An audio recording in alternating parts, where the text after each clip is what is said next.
what is one life worth? And so, like, billions of dollars to save one man. Billions of dollars to save one man. And then if you want to go the Judas route of, but they're starving people here on Earth. It's like, it's like they're starving people here on Earth. What are we doing? If we can afford billions of dollars to rescue one man from Mars, then how come we don't have universal health care? How come we don't have universal food? Yeah. How come we don't have... You start to ask these questions of, like, what's one... If one human life is worth billions when they're stranded on Mars, how come one human life isn't worth billions here? And you do... there's no simple answer. There's no real answer. I think the answer is actually within Christ. I mean, he does rebuke Judas in that situation. He goes, the poor are always with you for you to do good to. It's like they're always here for you. But there's a special occasion right this moment, Judas. So again, Jesus talking about himself being anointed by the oil, the woman, the perfume, the really expensive perfume that could have it was like 100 denarii or whatever it was. It's like a year's worth. It's basically like a year's salary type thing. And Judas is going, ugh, this should have been sold and given to the poor. And Jesus is going, dude, you can help the poor whenever you want, but you've only got me for a little bit of time. And it's a similar type of situation with this, where it's like, you're right, we probably should do something better for that, but we put a guy up there, and we're gonna get him back. We're not going to let him just die just because budgetary constraints now. Just to save the money. We put him there. And ultimately, it seems to be that God says, there is enough money out there to take care of people. I have provided for you. You're just a little bit frustrated about what's being moved around right in front of me, Judas. Yes. But we have to trust that he is the multiplier of loaves and fishes and the owner of the cattle on 1,000 hills. Yep. And so that's the economic side of what is one life worth. The other side is, I think the quote was, high chance of killing one or low chance of killing five. And I think that's what it was. I had a lot of sympathy for Jeff Daniels' character. Yeah, I did too. He was actually kind of the dad in the room, even though he was positioned on the wrong side of a lot of these discussions. He was trying to do what was best for NASA. Yeah, which is a noble goal.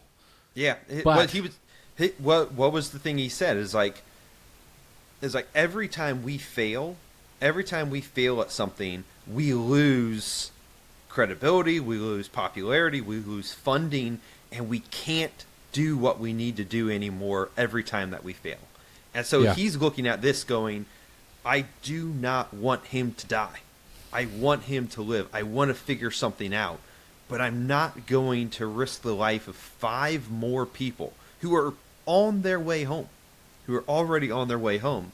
And because he won't make that decision, he gets called a coward.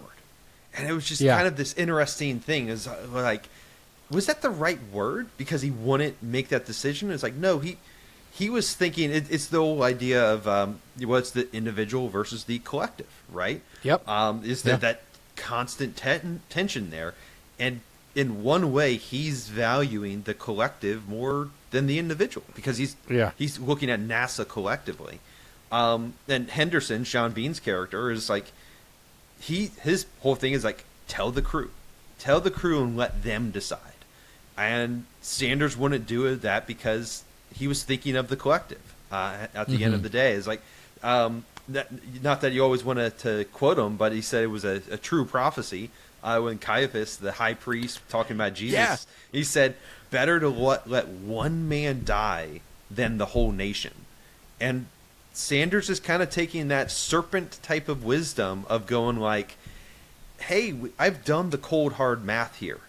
And it would be better for Watney to die than the entire crew. And so let's go ahead and have the crew do it. Now, it all gets subverted. It gets subverted. He's not able to go his way. Like I said, and Sean Bean's and he goes with career gets killed. Yeah, career gets killed. Sean Bean dies. NASA Sean Bean dies in order that, what was he, like a coach at the end in the epilogue? I forget. Yeah, he golf coach or something. I don't know what he was doing. But he was, he sends that secret message and everything. Yeah, so Sean Bean does die. Yeah. But so there's kind of the interesting thing is like Caiaphas says better to let one man die for than the whole nation. Jesus says there's no greater love than this, that a man should lay his life down for his friends. And that's where you were talking about that loyalty of his crew. The second that his crew finds out that he's alive and that there's an opportunity for them to save him, they're all on board. They're all willing to lose their lives to save his. And it's this interesting thing. Like, you can have one man who's thinking of the collective, right? But then you have this collective who's thinking about the one man. And it's just this repositioning of everything where when we're focused on Christ and his sacrifice, it ends up not being... So I had the Captain America quote from Infinity War, where he's talking about, it's like, we don't trade lives.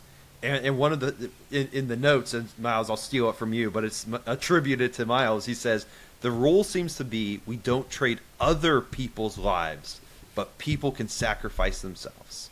And I think that's the main big difference. Is Caiaphas is trading Jesus' life for the nation, whereas Jesus is saying, no, it's better that me lay down my life for you, for the collective. And same way that Watney's crew is willing to lay their life down for the individual. And I like that that the commander, she's not willing to do this. So they have this meeting, and they say, well, you're the boss. And she says, no, this has to be unanimous. So she's not willing to lay down their life in order to try to fix her, guilt and mistakes. She says, 533 more days in space, court-martial for any of the military, and you guys will probably never be able to fly again. Yeah. They're laying down their NASA lives, too. They're, like Sean Bean's character, their NASA lives will die, laying down their life for Mark, too. And she's not willing to trade their lives, but we do commend them for laying down their own lives. And that seems to be the logic that most of our movies, popular movies, will portray. I'm not willing to use you as a tool to achieve my good ends, to think of you as expendable, but I will lay down my life. I mean, it really is philosophically, there's two main schools of ethics. There's deontological ethics, which is duty-based ethics, and there's utilitarian ethics, which is greatest amount of happiness or utility for the greatest number of people. And those, in different circumstances, they really do seem right to most people. But in a lot of these movies, you have these decision points where you're trying to figure out who is right, and the director of NASA has to be kind of utilitarian because he has to think in terms of large groups. But the individuals, say, no, it is about this man. It is about our loyalty. It's about our duty. And it's amazing how they run into each other and create these moral dilemmas. And they're peppered all throughout this movie. Even the Chinese have to wrestle with this. Yeah. They could stay quiet about their jet propulsion technology. They could stay quiet and not risk failure on the world stage, or they could offer their rockets, offer their boosters to the Americans, and they do. And everything inside you goes, yeah, good job, China. The world has come together. World peace has been achieved by people coming together to save Mark. And what is the cost worth, and how do we weigh these decisions? So it's good storytelling that, like we were saying, makes these jumping off points of what is a person worth. And how commendable is it when somebody lays down their lives for their friends? Yep. And all of those crew were willing to do that. And it's just like that's good storytelling. Good movie, buttered and salted. We hope you enjoyed this snack-sized taste of popcorn theology. Check out the full episode using the link in the description. Subscribe on YouTube for more content. Follow and interact on social media to share with others. And remember, you are not a mindless consumer.